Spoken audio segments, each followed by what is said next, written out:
वकील थे और अपने हौसले और हिम्मत के लिए सारे शहर में मशहूर।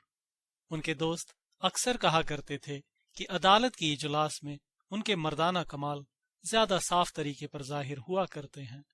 इसी की बरकत थी कि बावजूद इसके कि उन्हें शायद ही कभी किसी मामले में सुर्खरुई हासिल होती थी, उनके मुवक्किलों की भक्ति भावना में जरा भी फर्क नहीं आता था। इंसाफ की कुर्सी पर बैठने वाले बड़े लोगों की आजादी पर किसी प्रकार का संदेह करना पाप ही क्यों न हो, मगर शहर के जानकार लोग एलानिया कहते थे कि ठाकुर साहब जब किसी मामले में जिद पकड़ लेते हैं तो उनका बदला हुआ तेवर और तमतमाया हुआ चेहरा इंसाफ को भी अपने वश में कर लेता है। एक से ज्यादा मौके पर उनके जीवट और जिगर ने वे चमत्कार कर दिखाए थे जहां की इंसाफ और कानून ने जवाब दे दिया था। इसके साथ ही ठाकुर साहब मर्दाना गुणों के सच्चे जौहरी थे। अगर मुवक्किल को कुश्ती में कुछ पैठ हो तो ये जरूरी नहीं था कि वो उनकी सेवाएं प्राप्त करने के लिए रुपया पैसा दे। इसीलिए उनके यहाँ शहर भर के पहलवानों और फिकैतों का हमेशा जमघट लगा रहता था। यही वो जबरदस्त प्रभावशाली और व्यवहारिक कानूनी बारीकी थी जिसकी काट करने में इंसाफ को भी आगा पीछा सोचना पड़ता था।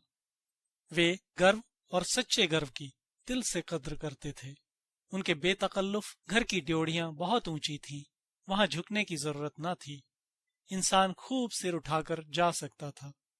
ये एक विश्वस्त कहानी है कि एक बार उन्होंने किसी मुकदमे को बावजूद बहुत विनती और आग्रह के हाथ में लेने से इनकार किया। मुवक्किल कोई अक्खड़ देहाती था। उसने जब आरजू मिन्नत से काम बनते न देखा तो हिम्मत से काम लिया। वकील साहब कुर्सी से नीचे गिर पड़े और बिफरे हुए देहाती को सीने से लगा लिया।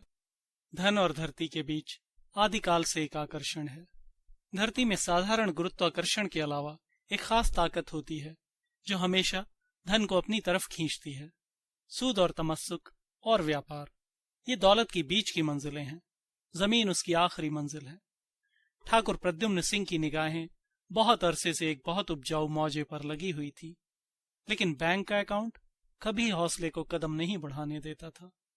यहां तक कि एक दफा उसी मौजे का जमींदार एक कत्ल के मामले में पकड़ा गया। उसने सिर्फ रस्मो रिवाज के माफिक एक आसामी को दिन भर धूप और जेठ की जलती हुई धूप में खड़ा कर रखा था, लेकिन अगर सूरज की गर्मी या जिस्म की कमजोरी या प्यास की तेजी उसकी जानलेवा बन जाए तो इसमें जमींदार की क्या खता थी। ये शहर के वकीलों की ज्यादती थी कि कोई उसकी हिमायत पर आमादा ना हुआ, या मुमकिन है जमींदार के हाथ की तंगी का भी उसमें कुछ दखल हो। बहरहाल उसने चारों तरफ से ठोकरें खाकर ठाकुर साहब की शरण ली। मुकदमा निहायत कमजोर था। पुलिस ने अपनी पूरी ताकत से दावा किया था और उसकी कुमुक के लिए शासन और अधिकार के ताजे से ताजे रिसाले तैयार थे। अनुभवी सपेरों की तरह ठाकुर साहब सांप के बिल में हाथ नहीं डालते थे, लेकिन इस मौके पर उन्हें सूखी मसलहत के मुकाबले में अपनी मुरादों का पल्ला झुकता हुआ नजर आया। जमींदार को इत्मीनान दिलाया और वकालतनामा दाखिल कर दिया, और फिर इस तरह जी जान से मुकदमे की पैरवी की, कुछ इस तरह जान लड़ाई कि मैदान से जीत का डंका बजाते हुए निकले। जनता की जुबान इस जीत का सेहरा उनकी कानूनी पैठ के सर नहीं, उनके मर्दाना गुणों के सर रखती है, क्योंकि उन दिनों वकील साहब नजीरों और दफाओं की हिम्मत तोड़ पेचीदगियों में उलझने के बजाय दंगल की उत्साहवर्धक दिलचस्पियों में ज्यादा लगे रहते थे। लेकिन ये बात जरा भी यकीन करने के काबिल नहीं मालूम होती। ज्यादा जानकार लोग कहते हैं कि अनार के बम गोलों और सेब और अंगूर की गोलियों ने इस पुरजोर हमले को तोड़कर बिखेर दिया। गरज ये कि मैदान हमारे ठाकुर साहब के हाथ रहा। जमींदार की जान बची, मौत के मुंह से निकल आया, उनके पैरों पर गिर पड़ा और बोला, ठाकुर साहब, मैं इस काबिल तो नहीं कि आपकी खिदमत कर सकूं। ईश्वर ने आपको बहुत कुछ दिया है, लेकिन कृष्ण भगवान ने गरीब सुदामा के सूखे चावल खुशी से कबूल किए थे। मेरे पास बुजुर्गों की यादगार एक छोटा सा वीरान मौजा है, उसे आपकी भेंट करता हूं। आपके लायक तो नहीं, लेकिन मेरी खातिर इसे कबूल कीजिए। मैं आपका जस कभी ना भूलूंगा। वकील साहब फड़क उठे। 2-4 बार निष्प्रह बैरागियों की तरह इनकार करने के बाद इस भेंट को कबूल कर लिया। मुंह मांगी मुराद मिली। इस मौजे के लोग बड़े सरकश और झगड़ालू थे, जिन्हें इस बात पर गर्व था कि कभी कोई जमींदार उन्हें बस में नहीं कर सकता। लेकिन जब उन्होंने अपनी बागडोर प्रद्युम्न सिंह के हाथों में जाते देखी तो चौकड़ियां भूल गए। एक बदलगाम घोड़े की तरह सवार को कनखियों से देखा, कनौतियां खड़ी की, कुछ हिनहिनाए और तब गर्दनें झुका दी। समझ गए कि ये जिगर का मजबूत, आसन का पक्का शहसवार है। आषाढ़ का महीना था। किसान गहने और बर्तन बेच बेच कर बैलों की तलाश में दर बदर फिरते थे। गांवों की बूढ़ी बनियाइन नवेली दुल्हन बनी हुई थी और फाका करने वाला कुम्हार बारात का दूल्हा था। मजदूर मौके के बादशाह बने हुए थे। टपकती हुई छतें उनकी कृपा दृष्टि की राह देख रही थी। घास से ढके हुए खेत उनके ममतापूर्ण हाथों के मोहताज। जिसे चाहते थे बसाते थे, जिसे चाहते थे उजाड़ते थे। आम और जामुन के पेड़ों पर आठों पहर निशानेबाज मनचले लड़कों का धावा रहता था। बूढ़े गर्दनों में झोलियां लटकाए पहर रात से टपके की खोज में घूमते नजर आते थे, जो बुढ़ापे के बावजूद भोजन और जाप से ज्यादा दिलचस्प और मजेदार काम था। नाले पुरशोर, नदियां अथाह, चारों तरफ हरियाली और खुशहाली। इन्हीं दिनों ठाकुर साहब मौत की तरह, जिसके आने की पहले से कोई सूचना नहीं होती, गांव में आए। एक सजी हुई बारात थी, हाथी और घोड़े और साजो सामान। लठैतों का एक रिसाला सा था। गांव ने यह तूम तड़ाक और आन बान देखी तो रहे सहे होश भी उड़ गए। घोड़े खेतों में एड़ने लगे और गुंडे गलियों में। शाम के वक्त ठाकुर साहब ने अपने आसामियों को बुलाया और बुलंद आवाज में बोले, मैंने सुना है कि तुम लोग सरकश हो और मेरी सरकशी का हाल तुमको मालूम ही है। अब ईंट और पत्थर का सामना है, बोलो क्या मंजूर है। एक बूढ़े किसान ने वेद के पेड़ की तरह कांपते हुए जवाब दिया, सरकार, आप हमारे राजा हैं, हम आपसे ऐंठकर कहाँ जाएंगे। ठाकुर साहब तेवर बदल कर बोले, तो तुम लोग सब के सब कल सुबह तक 3 साल का पेशगी लगान दाखिल कर दो। और ध्यान देकर सुन लो, मैं हुक्म को दोहराना नहीं जानता, वरना मैं गांव में हल चलवा दूंगा और घरों को खेत बना दूंगा। सारे गांव में कोहराम मच गया। 3 साल का पेशगी लगान इतनी जल्दी जुटाना असंभव था। रात इसी हैस बैस में कटी। अभी तक आरजू मिन्नत के बिजली जैसे असर की उम्मीद बाकी थी। सुबह बड़ी इंतजार के बाद आई तो प्रलय बनकर आई। एक तरफ जोर जबरदस्ती और अन्याय अत्याचार का बाजार गर्म था, दूसरी तरफ रोती हुई आंखें, सर्द आहें और चीख पुकार का, जिन्हें सुनने वाला कोई न था। गरीब किसान अपनी अपनी पोटलियां लादे बेकस अंदाज से ताकते, आंखों में याचना भरे, बीवी बच्चों को साथ लिए रोते बिलखते किसी अज्ञात देश को चले जाते थे।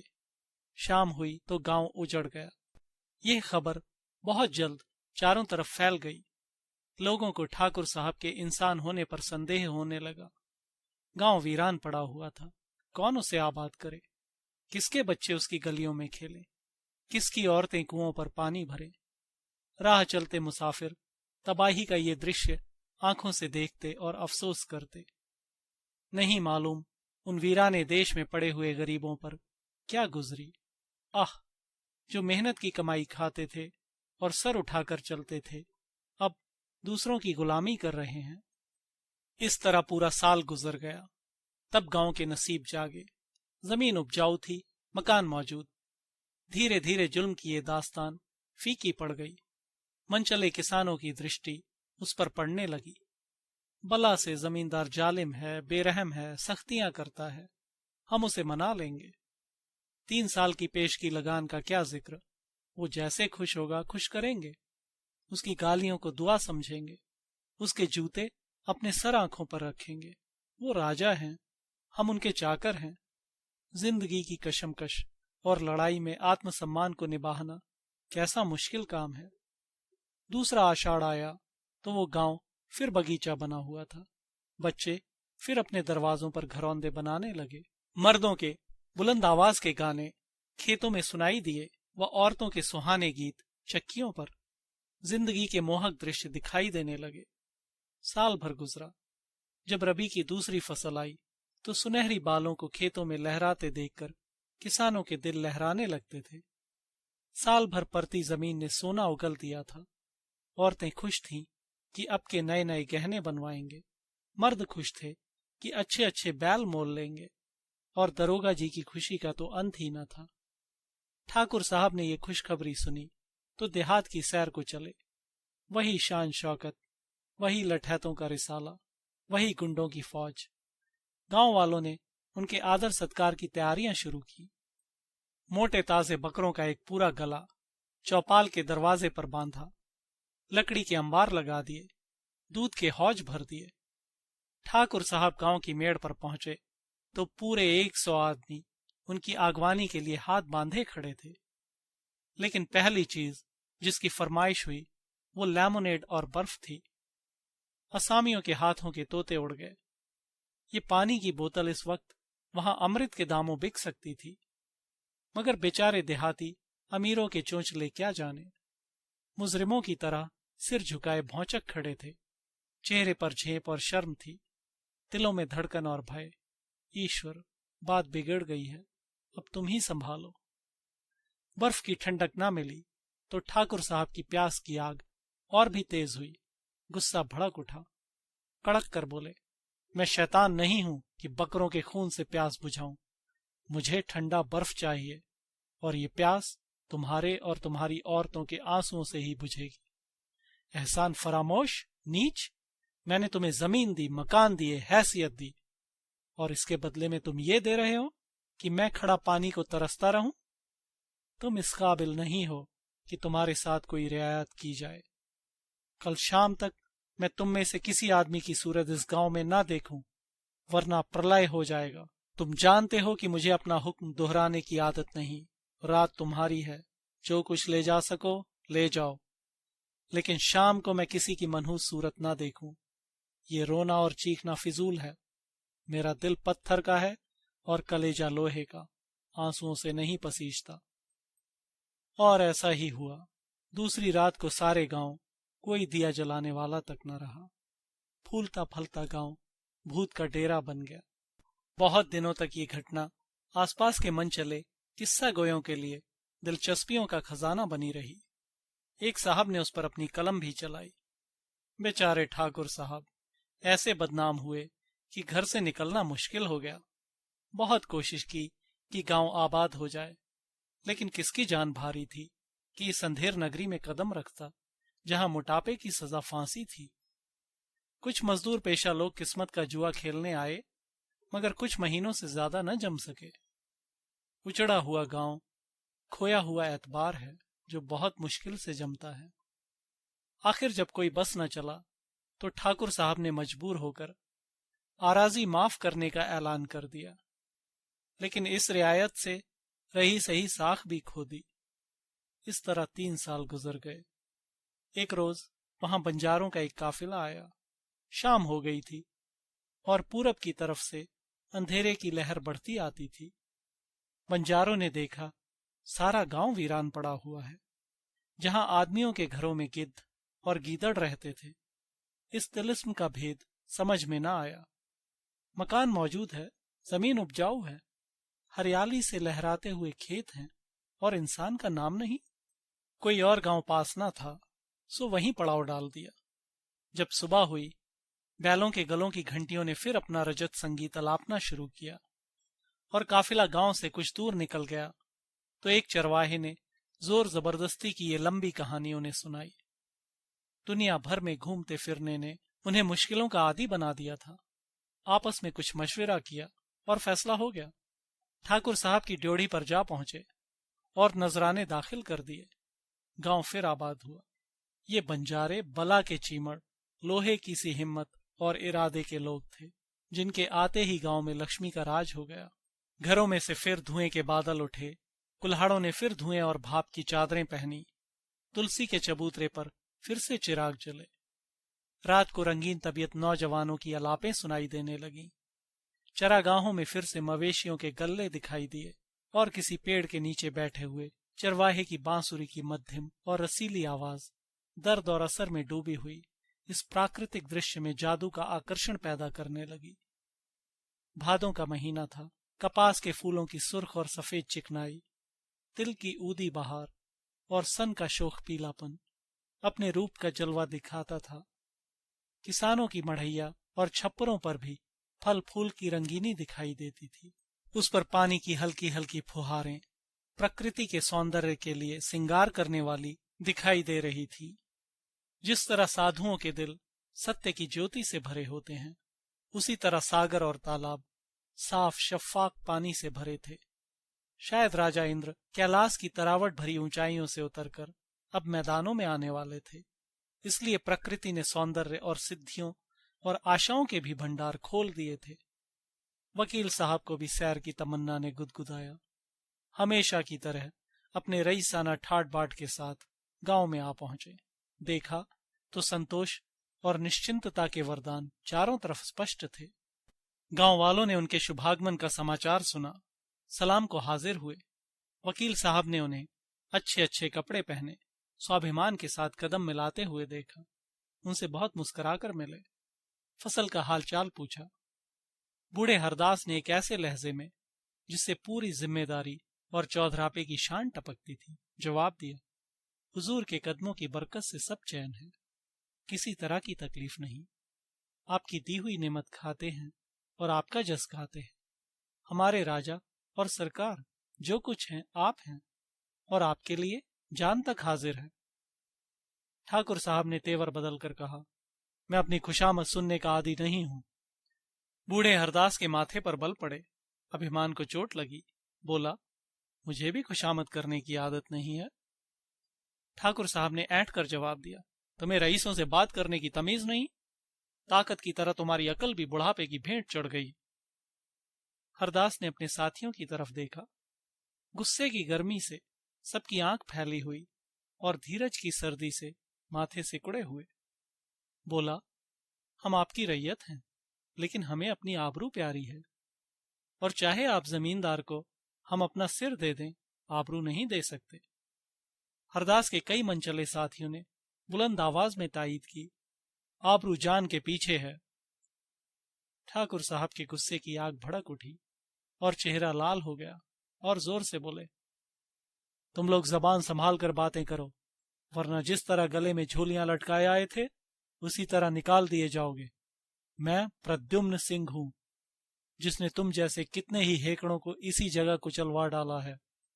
ये कहकर उन्होंने अपने रिसाले के सरदार अर्जुन सिंह को बुलाकर कहा, ठाकुर, अब इन चींटियों के पर निकल आए हैं, कल शाम तक इन लोगों से मेरा गांव साफ हो जाए। हरदास खड़ा हो गया। गुस्सा अब चिंगारी बनकर आंखों से निकल रहा था। बोला, हमने इस गांव को छोड़ने के लिए नहीं बसाया है। जब तक जिएंगे इसी गांव में रहेंगे, यहीं पैदा होंगे, यहीं मरेंगे। आप बड़े आदमी हैं, बड़ों की समझ भी बड़ी होती है। हम लोग अक्खड़ गंवार हैं। नाहक गरीबों की जान के पीछे मत पड़िए, खून खराबा हो जाएगा। लेकिन अगर आपको यही मंजूर है तो हमारी तरफ से आपके सिपाहियों को चुनौती है, जब चाहें दिल के अरमान निकाल लें।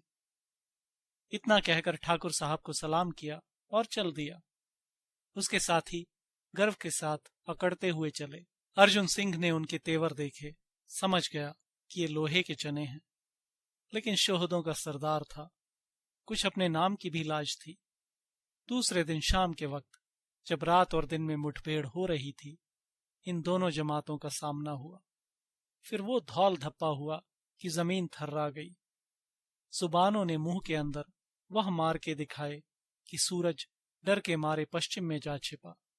तब लाठियों ने सर उठाया, लेकिन इससे पहले कि वो डॉक्टर साहब की दुआ और शुक्रिया की मुस्तहक हों, अर्जुन सिंह ने समझदारी से काम लिया।